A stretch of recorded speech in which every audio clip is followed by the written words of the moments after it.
Good morning. This is a video specifically for Dawn and her husband who are going to be building an aviary, but I don't have plans for this, but there are some important points that I think, or tips that I can give that will help.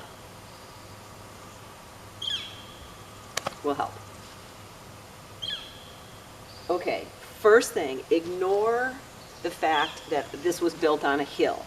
So all of this structure down here is just to establish a level foundation for building up from.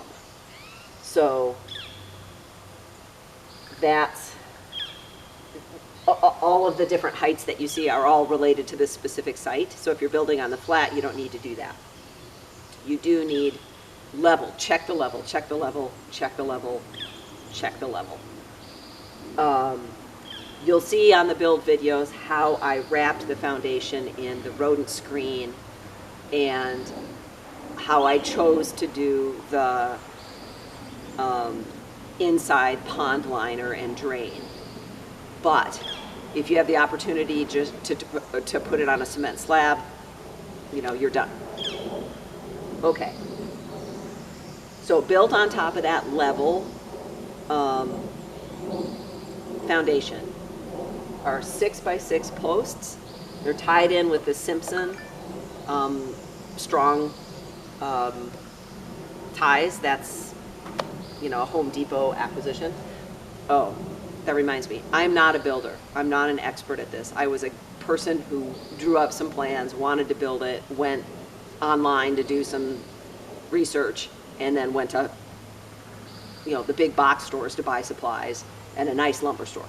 Okay, so 6x6 posts. The intermediate ones are 4x6. The critical thing is if you use the plexiglass, it comes in 4x8 sheets. Well, it comes in lots of different sizes, but 4x8 is a standard sheet. So think of it as a standard 4x8 piece of plywood that you can't cut easily. You can get it cut by the manufacturer, but you aren't going to be able to adjust that yourself. So when you build this, which is basically a shed, you need to accommodate for the fact that the liner, the plywood liner, is not something you're going to be able to adjust. So all of the scale is, all of the lengths are built with that in mind.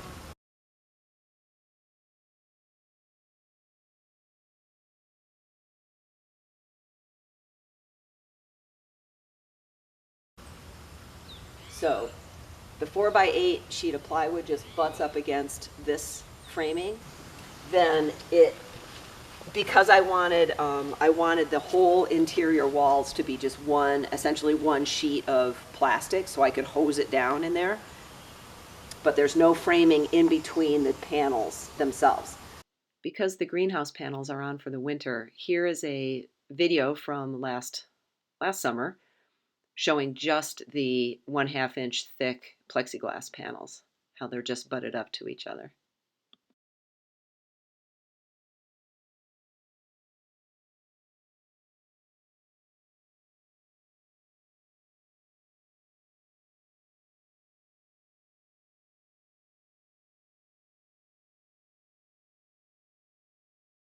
And then I sealed it with just silicone caulk so no bugs can get in if there's a little tiny gap.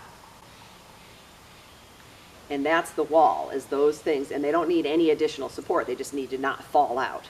And so they're just framed in outside and inside with 1x2s on the top and the bottom, and then the sides that are next to the 6x6 posts. And they go inside the 4x6 post. Okay, here's an important thing. Allow for expansion and contraction of the wood around the plexiglass. So then there's 4x6 beams that run across. The top is three 2x6s that are ganged together to make the beam that goes across the actual apex. Then the rafters are 2x6s. They have the bird mouth cut and hurricane ties to this beam and the center beam. Just like you would build a shed, exactly the way you would build a shed. Those things are expensive.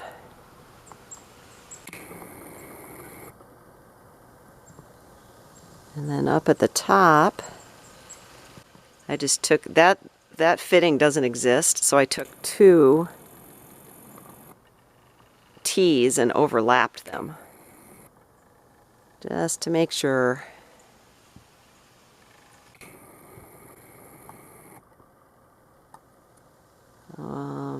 Yeah, everything else, there's nothing special about it. That's specifically built for that. That's for insulation behind the warming area. So that's just framed in. Those are the extra plexiglass panels, so that's a triple paned window there. Those are extra from what they cut off. The other thing that I did, you may not want to do, is the 2x6 boards that are plugging the gap between the roof and the beam between the rafters. I attached from the outside. You can see the angle brackets. I was not 100% sure that those were not going to become screened or even pass-throughs if I was going to expand the aviary, so I was planning ahead, and that's how I attached those. Otherwise, you could do that differently.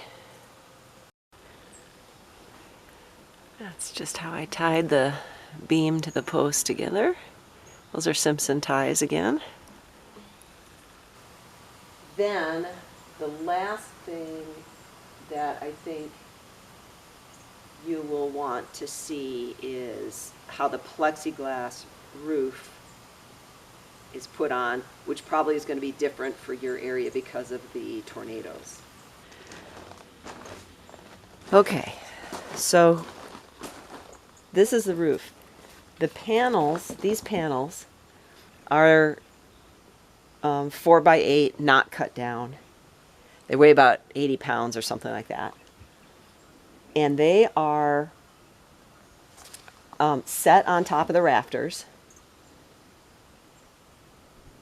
And then there are wedges that are attached to this beam that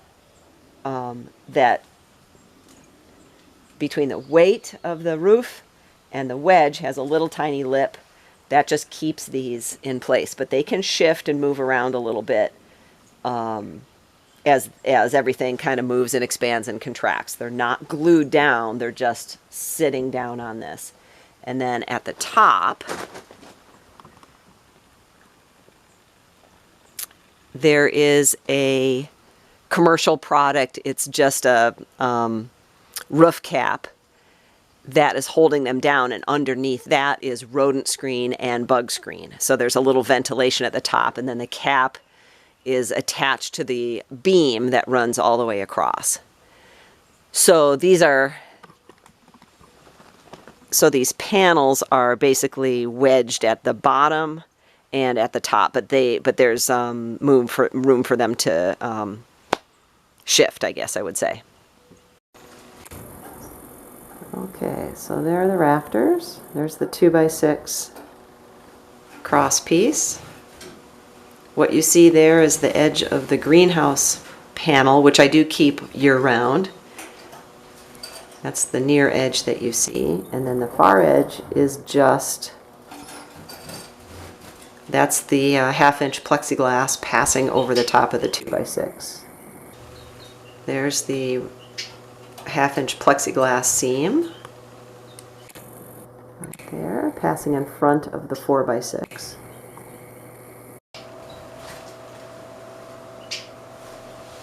Okay, I'm going to try and sneak over here because the fire pinches are on eggs in the corner. Okay, so this is the 4x6 foundation down here. The plexiglass is sitting on that, And then it's framed in with some 1x2 cedar. And then of course it's framed on the outside as well. So because I'm on a hill, I have some of this foundation that's built these terraced decks, if you will. And I got nervous about the snow load, so I put in a 4x4 post.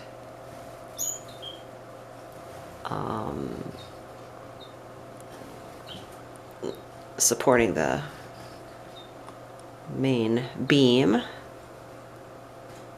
to support some of the span. The rafters are on 24-inch spacing, so that a rafter lays under the seam of the 4x8 panels, and then one rafter in between. That is not the spacing that they would normally use, as you know.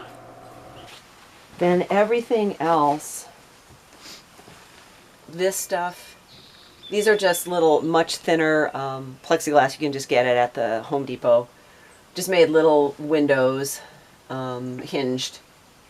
You know, everything's attached now to the rafters that needs to be built up here.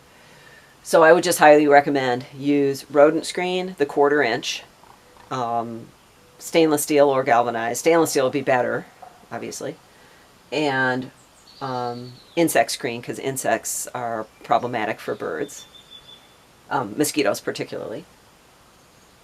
And just double layer. Put the 1/4 inch mesh on the inside so the birds can grab it, but they won't get caught in it. Would be my recommendation. Now, the rodents will chew through the mosquito screen if they're trying to get in, and so you could end up with a hole in the mosquito screen doing it that way. But I think that's probably, I would recommend doing it that order. Or if you wanted to be super careful about it, rodent screen, bug screen, rodent screen, then you're done. Okay, the rest of the framing is just to hold the temporary greenhouse panels in for the winter. That's just for insulation. You may or may not need that. Okay, so this stuff is just the corrugated plastic. It's over the warming area, and then there's a 4-foot wide, 4x8 foot section of the roof that is covered for shade protection and also insulation, because that's above one of the heaters. Okay, so I say that a lot. I say so a lot. The other videos on the channel cover other details like temperature control and the electronics and how I made the doors so they could have ventilation but also be rodent proof and insect proof. I won't repeat that here, but hopefully you'll be able to find that information. If you have any questions, let me know. Obviously, some of this is decorative, right? Cedar is easily available in my area, so that was a selection that I made. I don't think it's easily available where you live, judging from what my sister said. If I was an aluminum welder, I might have built this completely differently, but I wanted it to fit into sort of the Pacific Northwest style, I guess, or at least my aesthetic. And also I needed it to be something I could build myself, and I can cut wood and nail and screw things in. So, good luck. I'm excited to see it. Let me know. Send pictures when you get it built. Thanks for clicking on the video.